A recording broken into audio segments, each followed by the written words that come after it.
Streamline flow के बारे में हमने कल पढ़ा था ना। आज हम उसकी प्रॉपर्टीज़ पढ़ रहे हैं।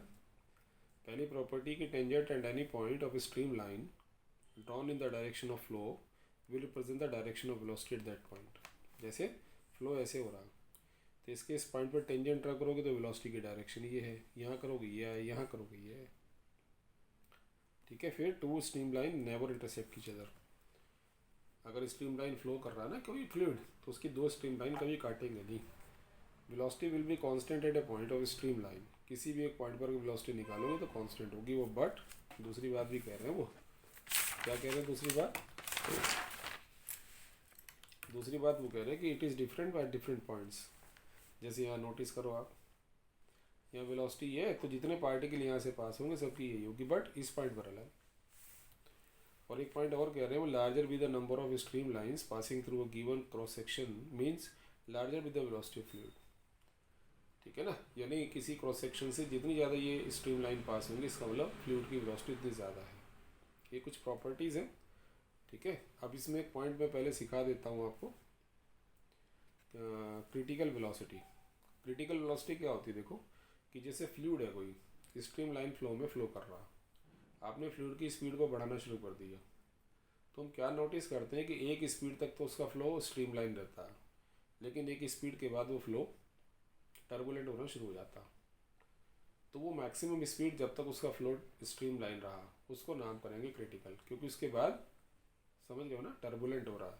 तो maximum value of velocity of fluid up to which the flow is streamline and above which it becomes turbulent named as critical velocity. Form है ये इसका, के ईटा अपॉन रो डी। ठीक है ना, इसमें के तो कांस्टेंट हो गया, रो डेंसिटी ऑफ फ्लूइड होगी, D diameter of pipe in which fluid is flowing, और ईटा जो है coefficient of viscosity of fluid. ये हम लोगों ने भी पढ़ा नहीं, बट फिर भी विस्कोसिटी को हम समझ सकते हैं एक तरह से फ्रिक्शन की तरह से। अब यहाँ से देखो ना आप, ये ईटा के तो डायरेक्टली है, रो के इन्वर्सली है, डी की फिर इन्वर्सली है। अब आप ये नोटिस करो कि आपके पास दो फ्लूइड हैं, एक ही क्रिटिकल है मान लिया 50 मीटर पर सेकेंड, दूसरे क्रिटिकल है 120 मीटर पर सेकेंड। अब हमें कहा जाए इसको जज करके बताओ इनसे क्या मतलब निकल रहा है।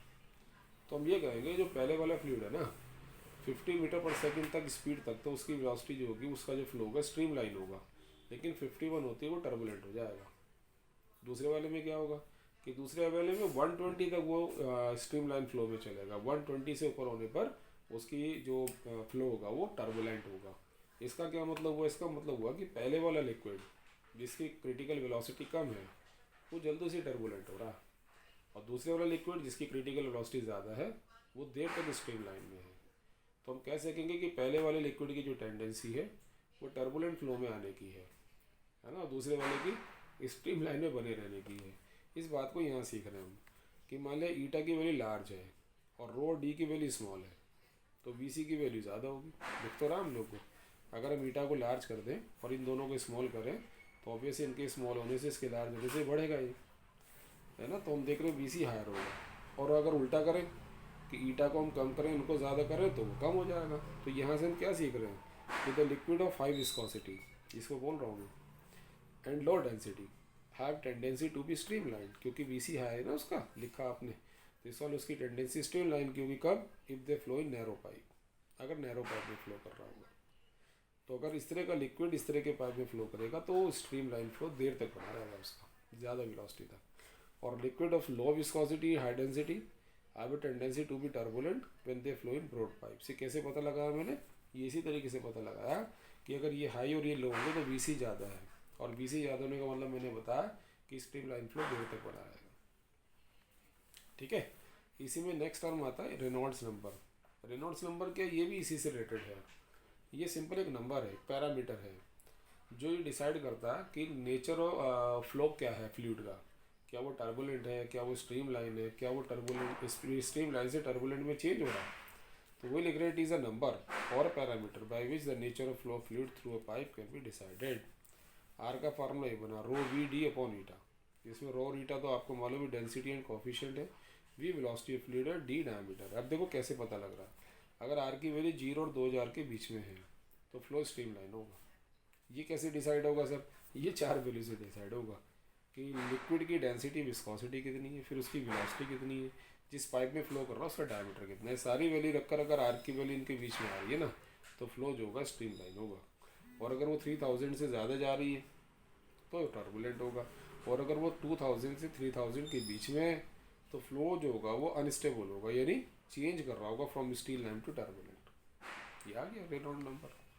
और एक क्वेश्चन मैंने पीछे बोला था कि two streamline never intersect each other, क्या एक्सप्लेन करो। इन्होंने कहा भाई एक स्ट्रीम लाइन तो ये रही पूरी देखो, और दूसरी स्ट्रीम लाइन ये रही, ध्यान से देखना, देखो दूसरी स्ट्रीम लाइन ये रही, इसका फ्लो ऐसे और इसका फ्लो ऐसे है। अगर ये दो स्ट्रीम लाइन है, ये जा रही ना, ये इसको मैं डार्क कर दे रहा हूँ, एक स्ट्रीम लाइन तो ये है और एक स्ट्रीम लाइन ये है, और मान लो वो इस पॉइंट पर कट कर रही है, तो आप देखो ना इस पॉइंट पर दो टेंजेंट रहेंगे, एक तो ऊपर वाली स्ट्रीम लाइन पर, एक नीचे वाली स्ट्रीम लाइन पर। और जब दो टेंजेंट ड्रॉ हो जाएंगी तो इस पॉइंट पर है ना फ्लूइड की वेलोसिटी की दो डायरेक्शन होगी, नहीं होगी। तो आप सोचो एक फ्लूइड में अगर किसी पॉइंट पर दो डायरेक्शन बन रही है तो वो फ्लूइड तो टर्बुलेंट में आ जाएगा ना। स्ट्रीम लाइन फ्लो में तो ऐसा हो ही नहीं सकता। तो वही मैं लिख रहा हूँ कि if two streamline intersect each other at point P, then at the point of intersection two tangents can be drawn which shows two directions of velocity of fluid at that point, but in a streamline there may not be two directions at a point, hence two streamline never intersect each other। सीधी सी बात, ठीक है।